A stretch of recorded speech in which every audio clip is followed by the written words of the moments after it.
Hi friends, welcome to my channel మేఘనా creative arts. నేను మీకు ఈ వీడియోలో శ్రీ కుమారరామ భీమేశ్వర స్వామి దేవాలయం చూపించబోతున్నాను.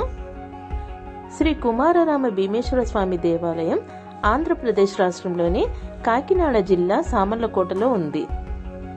ఇది శివుని పంచారామ క్షేత్రాలలో ఒకటి. ఈ ఆలయ ప్రధాన దైవం శివుని అవతారమైన కుమార భీమేశ్వర స్వామి. ఇక్కడ అమ్మవారు బాలా త్రిపుర సుందరి.